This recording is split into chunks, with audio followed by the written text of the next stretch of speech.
I sent the text to my friend Max reading, "Dude, are you at school?" The bus was already a good 20 minutes late. It was late November and it was cold. So damn cold. My eyes burned against the outside air and each intake of breath was like swallowing razor blades. Everything was dim, tinted a dull blue, and all was eerily still, seemingly frozen in time. Mercury in the thermometers had settled to the bottom, refusing to budge. I could see my breath as it shimmered against the thin air, warping and climbing upwards in despair before vanishing. Even the trees, long dead with crooked, empty limbs, appeared to be shaking against the cold. Frost and ice glinted sharply in the faded sunlight, clinging on and threatening to overtake the trees. The occasional glimmer of sunlight was nothing short of an ironic and cruel sight, as its warmth could not be felt. It seemed so distant, its hazy blue glow so utterly small and insignificant against the frozen vastness. The crunch of snow could be heard as I walked.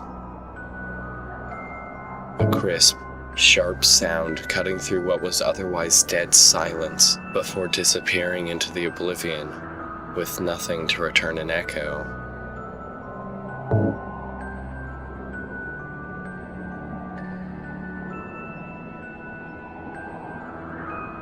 I stopped for a minute.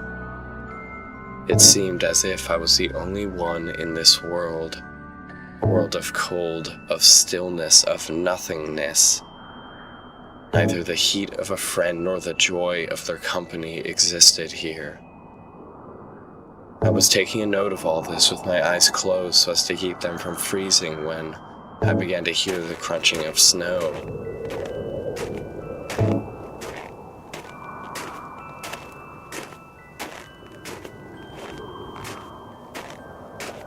It was Sara. I always met her at the bus stop, or had been anyway for the past 2 weeks. I was glad of it too. I used to hang out with my good friend Jenna, but she hadn't been showing up for the past week or so, and now it was just Sara to keep me company. I opened my eyes slowly, wincing at the frosty wind. I could see Sara walking towards me, pace slow and steady. Her balance wasn't affected in the slightest by the now increasing gusts of frigid air, whipping snowflakes around like small needles. She wore a fuzzy wool purple hat that sat lazily atop her head. It didn't obscure her face at all, however, and I could still see her eyes of the purest blue you could imagine. They were only highlighted by her flushed red cheeks, no doubt due to the cold. She was absolutely beautiful, sweet, and funny too, but for some reason I never really saw her with any friends. I suppose this was because she had just moved in. That, and because all the guys I knew were too afraid to even talk to her. I guess that's why she was stuck with me all the time. In fact, she actually seemed incredibly lonely when I wasn't with her. I suddenly snapped out of my thoughts to realize that I was staring at her. She saw me looking and gave a slight giggle with an exaggerated wave. I quickly blushed and only managed to choke out an awkward, "Hey."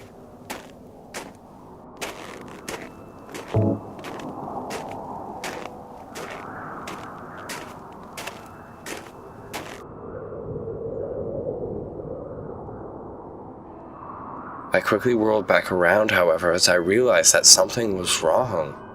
She was wearing nothing but a t-shirt, a pair of short shorts, and her backpack. I practically tripped over myself as I ran to her. "Sara, what are you doing?" She stood in front of me, shivering and taking short, staggered breaths.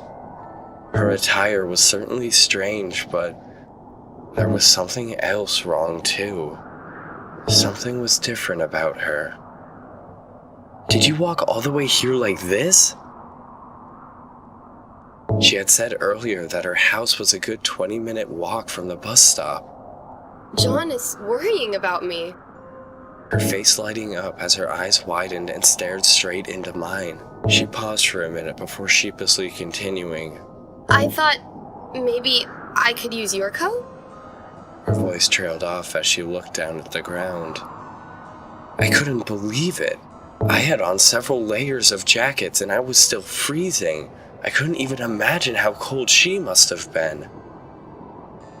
Oh my God, Sarah, of course!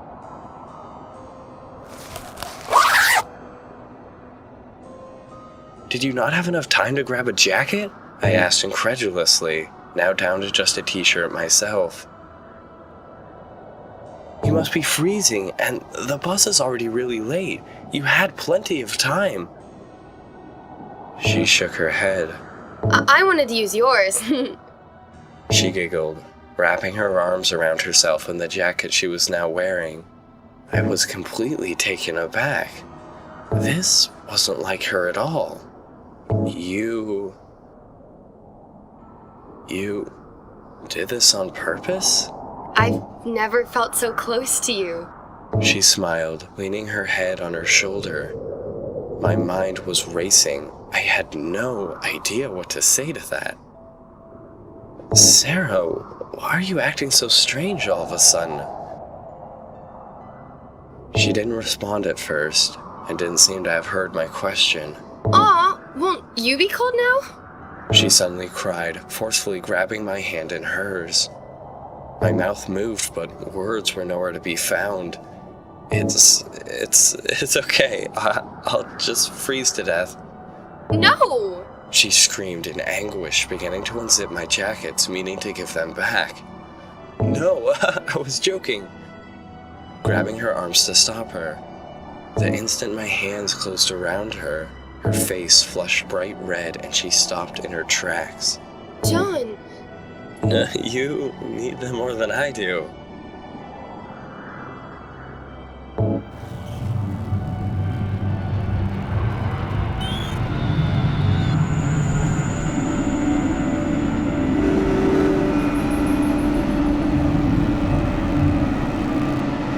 Her face changed then, distorting, twisting, and giving the widest smile I had ever seen. I found myself backing up and letting go of her arms. Her smile was misplaced somehow, erroneous and deranged. It crawled across her face like a disease and just kept spreading. Her eyes didn't blink and stared straight towards me, but weren't really focused on anything. The areas in which they normally seemed to sparkle now seemed dull and flat. It was incredibly disturbing, so much so that I began to sweat despite the cold. So, are you ready for school? I asked nervously, trying desperately to change the subject or do anything to get rid of that smile. School? Her eyes slowly coming back to focus. We don't have school today, silly. It's a snow day because of the storm that's coming. What? God damn it, I didn't get an email or anything. She said nothing, but looked at the ground guiltily. Then I saw it. A smile began to slowly carve out her cheeks. I was dumbfounded. Did you? I wouldn't have been able to see you if you knew there was no school. Matter-of-factly, as that twisted grin continued to stretch her face further and further, eating away at her pale skin. The wind howled and crystalline needles bit at my exposed skin. Suddenly she laughed, grabbing onto my waist. You better stay close, otherwise you'll catch a cold. My mind was in full retreat mode now as I began backing up. I tried to wiggle free of her grasp. Yeah, I guess. I think I'll go home now and maybe get some more coats. I guess I'll see you tomorrow then if the weather improves, okay? Seemingly not hearing me, she snuggled in closer and closed her eyes. My hands were in the air, my body rigid and taut as my heart convulsed with unease. I drew several shaky breaths and looked down at her. Her smile now appeared rather peaceful. Is this really all that bad? I thought to myself. A lot of guys I know would do anything to be in this position. She just wanted to see me was all. Yeah, it's actually really sweet, albeit a little drastic. I relaxed a little, almost hugging her back, when I suddenly saw the dark crimson stains on her arms. My muscles tensed. I choked, my voice faltering as I stammered. Is that blood? Ignoring the question, she pressed herself even closer and looked up at me. Let's go to your house. Her face like a child's on Christmas. Don't you need your coats? I'll take them for you. She grabbed my hand, looking at me to lead the way. Her big blue eyes glimmered with hope.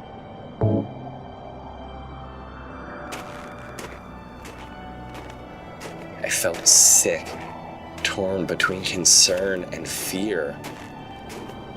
But surely she was just having an off day, or messing with me in a cruel, drawn-out joke. It didn't really matter, though. We can't stay out here forever. She clung to me tightly as we walked, and I tried desperately not to shiver and send her on another episode. We were nearly to my driveway when I got the text back from Max. I awkwardly wiggled my phone out of my pocket with my left hand as my right was still in Sarah's vice grip. I was still walking as I brought the phone up when I was suddenly jerked back, almost losing my balance on the slick ice. I turned around to see that Sarah had stopped cold. Her hands gripped so tight around my own that I could almost hear the bones breaking. I let out a gasp of pain and tried to pull my hand free, but she wouldn't allow it. Her expression had gone dark, hair draping over her face. Who's that? The usual cheer all but gone from her voice. It's Max, my friend? I gasped, still cringing in pain as I opened the message from him. He was just telling me about... My blood froze. I stared at the screen as my chest tightened. Telling you what? Just about how much he likes snow. Slowly, her cute face reappeared and her grip lightened as she smiled at me. We began walking again. You know, I like snow too. I didn't even hear her. My hands beginning to shake, having nothing to do with the cold. I'm sure my face showed my horror and confusion, but if she saw, she didn't let on as she met my gaze with a cutesy smile. I could feel its chilling gaze stabbing at my numb skin. Who would you rather hang out with? She said, still a hint of malice in her quiet voice. What? Max. Is he a good friend of yours? Yeah, I guess. I mean, I've known him for a while. Her hands slowly balled into tight fists, nearly crushing my own hand as she muttered something under her breath.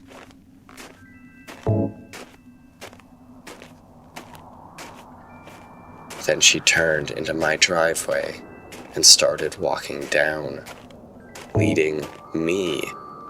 How did she know when to turn? How did she know this was my driveway? I yanked my hand from hers with all of my might and took a few steps back. Sarah, where is the bus? She looked devastated, staring at her empty hand, not saying a word. Her irises shook slightly, her face becoming hollow, whatever color she had disintegrating into a gray slag. Where the hell is the bus, Sarah? Why didn't it ever come? She looked up at me. No school today. Eyes once again distant and dim as she fumbled around and tried to reach for my hands blindly. Yes, we do, Sarah, we do have school. The bus should have been at the stop, but it never came. I wanted just the two of us. Face blank and emotionless. And why do you have your backpack if you weren't planning on going to school? How do you know where I live? I was becoming hysterical now. She chose to ignore all of this, and instead found my hands again, gripping them tightly and smiling crookedly. In the most unnatural way, she didn't seem to be feeling emotions, and yet carved them into her own face all the same.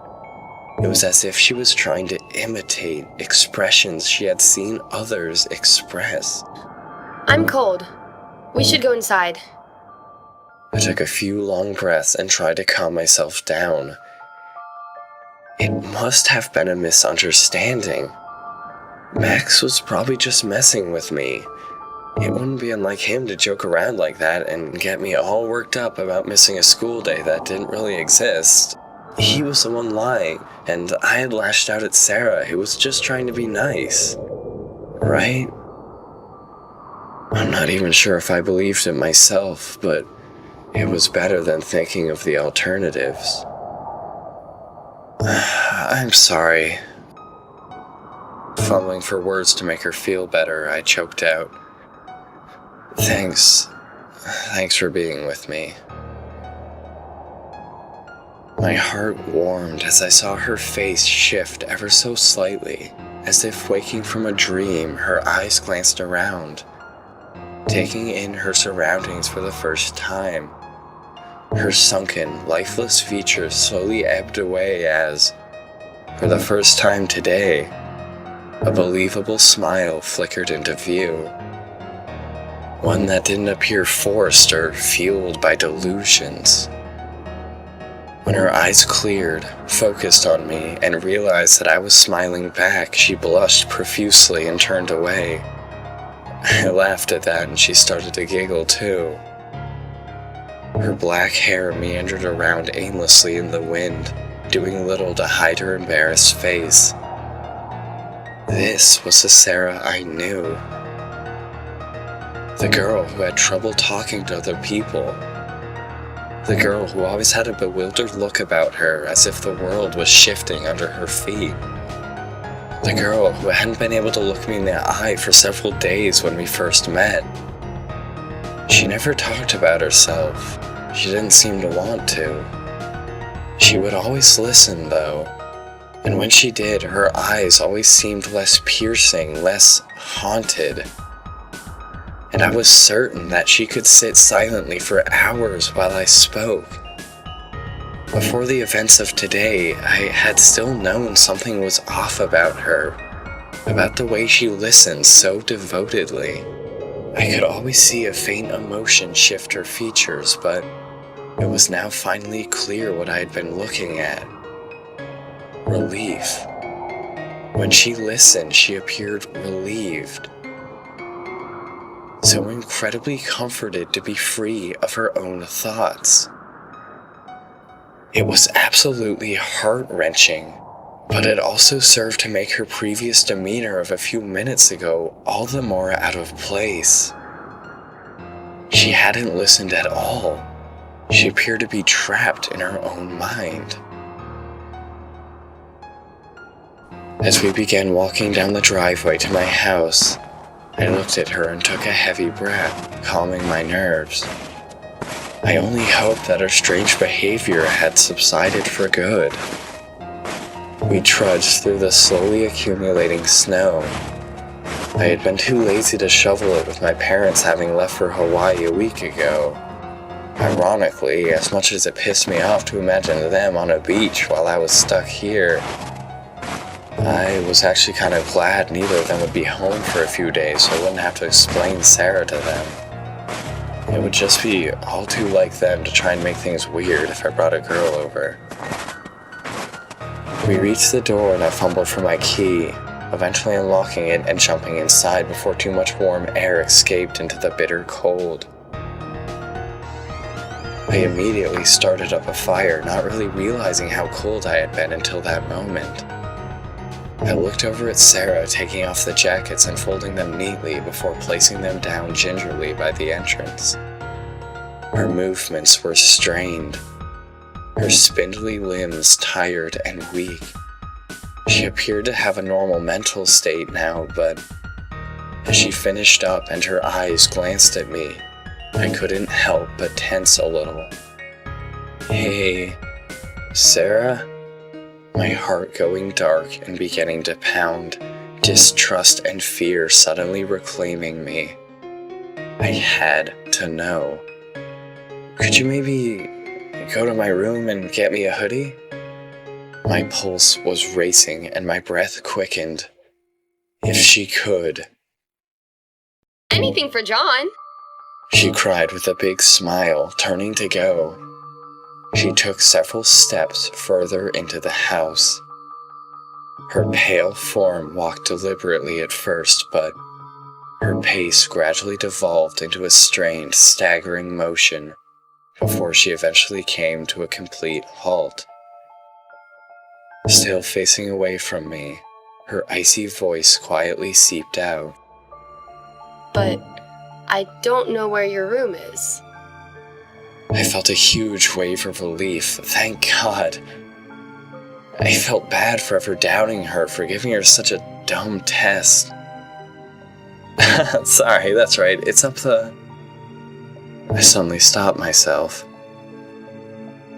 "You know what? I'll just go get it. I need to stop being so lazy anyway."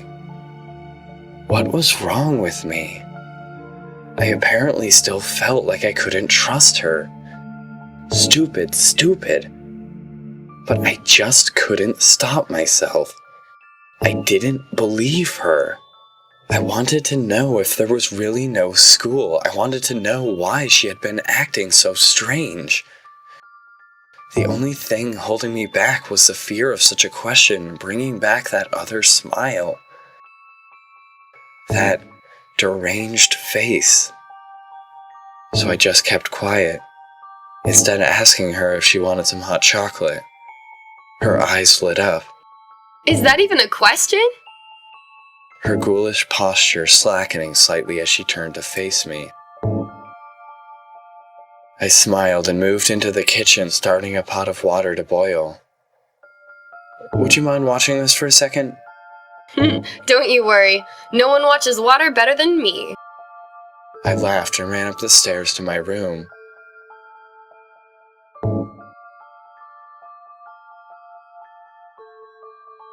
I grabbed my doorknob only to recoil in shock. It was freezing. I could feel a draft of frozen air seeping out from under my door. I gingerly grabbed the handle with my fingertips and slowly opened it, letting loose a blast of frigid air. It felt like a window had been left open, but as I checked, they were all closed. Now that I thought about it, I remembered my room being freezing that morning as well, and really quite drafty for the past week or so. I was only really noticing it now that today was so particularly cold. I would probably have to sleep downstairs by the fire until I could figure out the problem. I quickly grabbed my hoodie and closed the door to my room so I wouldn't let all of the heat out of the house. I walked back down the stairs and into the kitchen, but Sara was gone. The pot was boiling over, spilling water onto the floor. I quickly ran to shut off the heat, cursing into my breath as some of the scalding liquid splashed onto me. I grabbed some towels and began soaking up the mess. I finally got it all cleaned up when I thought I could hear shuffling on the kitchen floor. "Oh no, John! Sara suddenly cried from directly behind me, making me jump out of my skin. I whirled around to face her. She was holding her backpack, seemingly empty now as she slung it back over her shoulder. "What were you doing?" My eyes narrowing. As soon as I said it, I immediately regretted doing so. I began to see her eyes frost over as she searched for an answer. "No, it's alright. Do you want marshmallows? Look, I have cute little bunny-shaped ones." This snapped her out of it, and she squealed in delight as I showed her the bag. Look at all the little sugary mammals. I laughed as I started to make the hot chocolate. I was so torn and confused. I really liked her like this, but where had that other side of her come from? It scared the shit out of me. I had to watch everything I said and did to keep her as the Sara I knew. Or thought I knew, anyway. It was about 12 o'clock now. The school would have called by now to report me absent if there had been a school day, I thought to myself. I let myself relax a little more, looking over at Sara as she sipped delicately on her hot chocolate. Her hat was still goofily perched on her head. I smiled and reached over the table to her, adjusting it so that it was at least sitting straight. There, that's better. She stared wide-eyed back at me, her cheeks going red, trying in vain to keep from smiling. Suddenly, from within her backpack, her phone rang.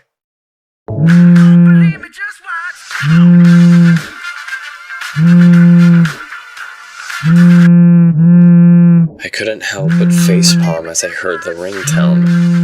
Bruno Mars? You're just as bad as my mom. I can't believe you two have the same ringtone. She practically squealed in embarrassment and fished around in her backpack, quickly tearing out the battery. She sheepishly put the battery in her pocket and looked down at her feet. Do you want to maybe walk to the bus stop with me tomorrow? Trying to change the subject, eh? Her face just grew even redder as her hands fumbled hastily with her shirt. I couldn't help myself. It was impossible to say no to her like this. Any fears from before were buried deep in the back of my mind. Yeah, sure. Great! I've got to do something now. I'll be here tomorrow at 6 o'clock.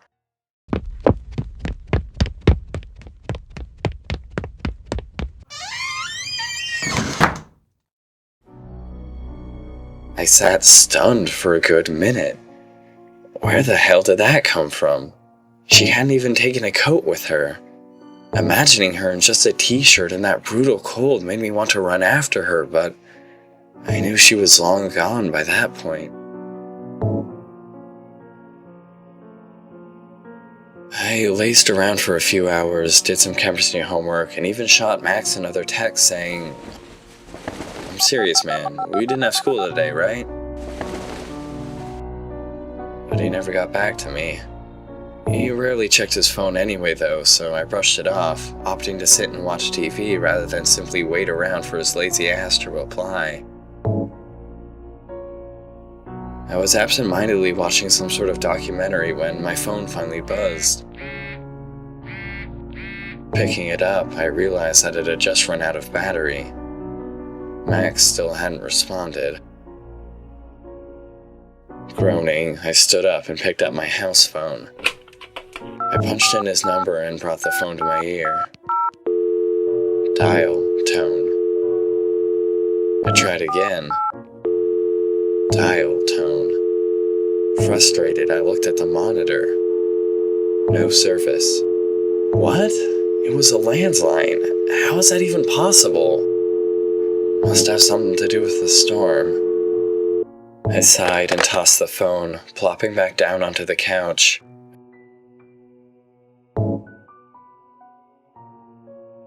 I realized that I should have been checking the news to see if they had any insight into the possibility of school being open tomorrow. I flipped to the channel.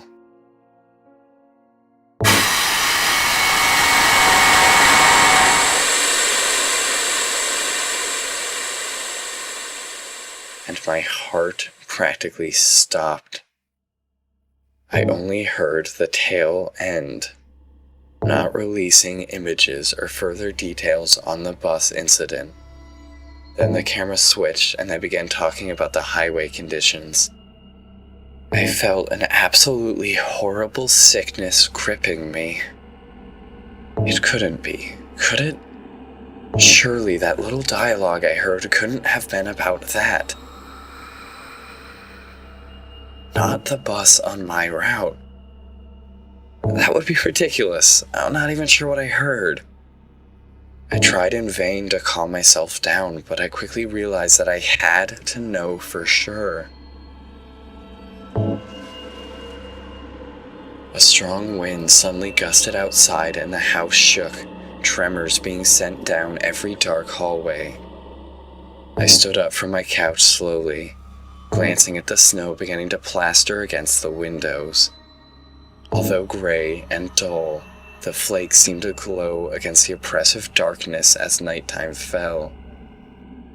The frozen slag piled up as distortive structures slowly spread across the once perfectly clear glass. I secured every layer I could find and suited up, grabbing my flashlight and taking several deep breaths. The frigid night air seemed to ripple with heat distortion as the door swung open, falling stagnant again as I stepped outside. I locked the door behind me and fumbled the keys into my pocket with shaking hands. I began walking the route the bus would have taken, my pace slow, the sickness growing worse with every crunch of snow under my feet.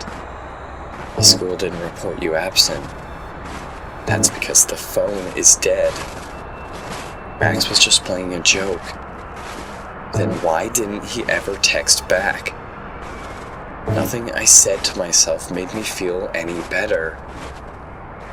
The dim light from my house was becoming more and more distant now, disappearing altogether as I turned a corner.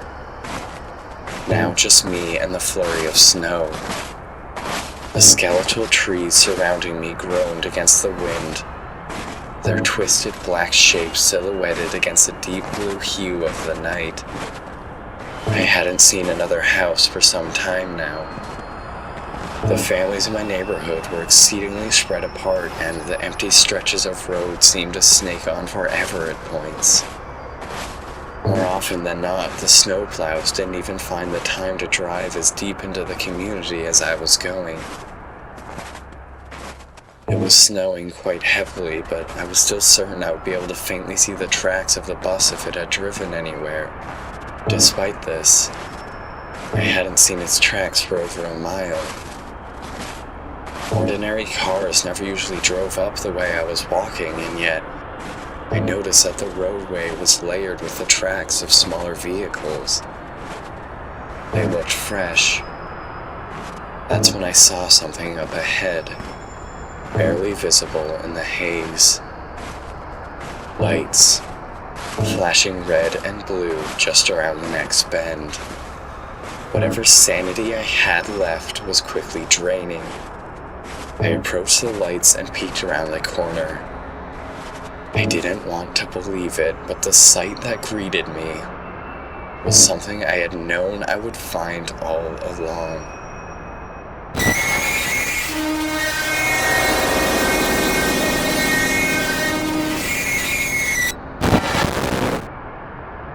Surrounded by ambulances and police cars, a mangled mess of metal and shattered glass, sat the bus I had been taking for nearly 4 years, jutting sideways out of a ditch. The windows were caked with blood, which was still a dark crimson red, preserved perfectly in the cold.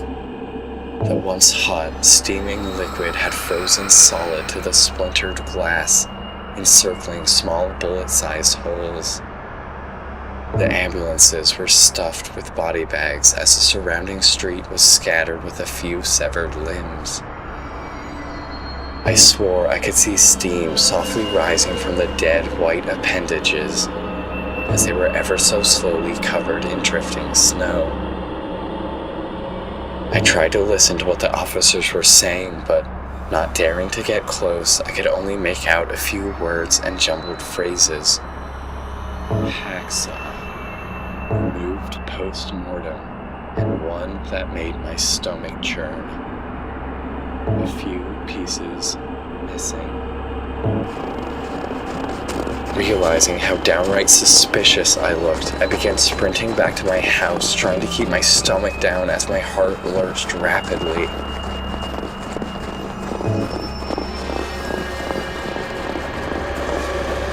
I reached my front door and frantically fumbled for the key with my numb fingers, looking behind me into the inky darkness. I finally got the key in the lock and turned it, but then I heard a sound. It was coming from above me. There, in the window above me, the window to my room, I couldn't see much of anything. The light was off, which was a problem because I knew I had left it on.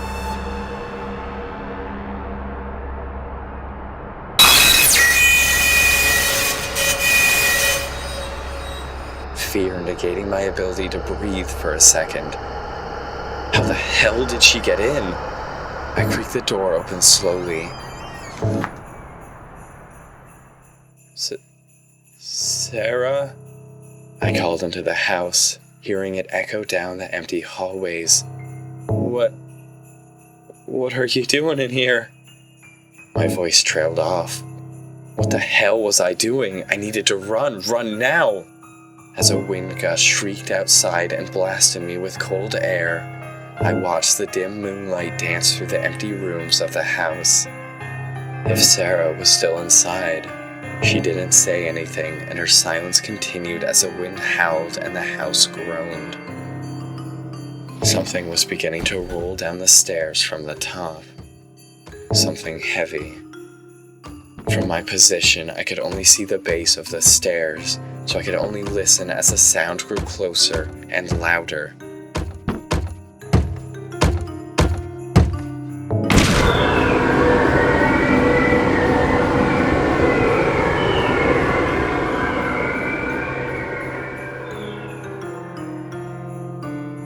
You didn't give me time to prepare this one like the others. I tried to say something, but nothing came out. Not even a squeak. After all, you said he was special to you. She continued, coming into view. Hacksaw in one hand, a ghoulish head in the other. Its expression was so distorted in terror that I didn't immediately recognize it as Max's. I couldn't take the sight of it. I fell to the ground in utter shock.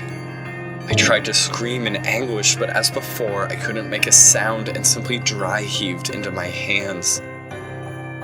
Then I felt a hand on my shoulder. There. Are you feeling sick? Catch a cold? Sarah will make John all better. And John will love Sarah for it. She gently lifted me to my feet, dropping Max's head in the hacksaw and in turn grabbing my hands. I was in shock, no doubt. My limbs felt numb and distant. Her frigid hand slowly grabbed mine again, and she began leading me up the stairs. Shh, it's okay. All you need is me.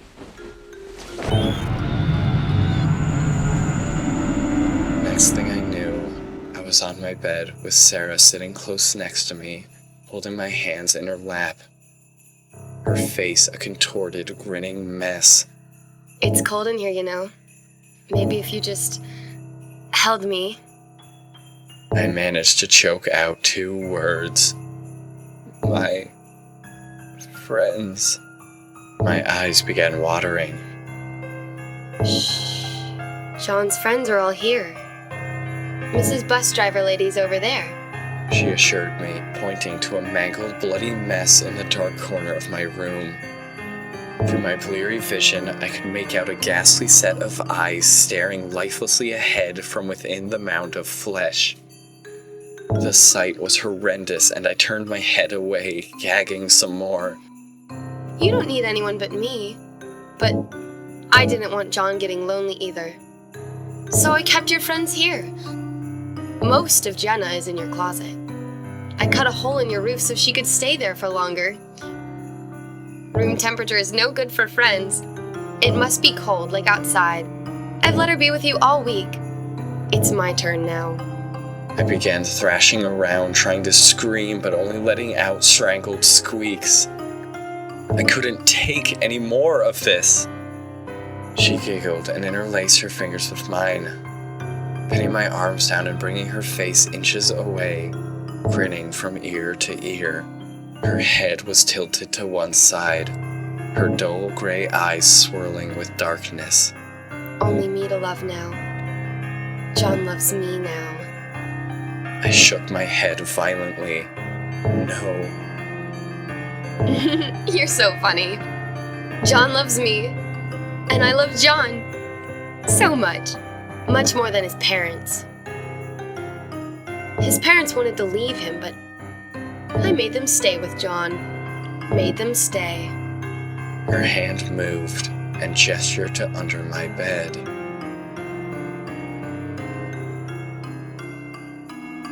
Then she kissed me.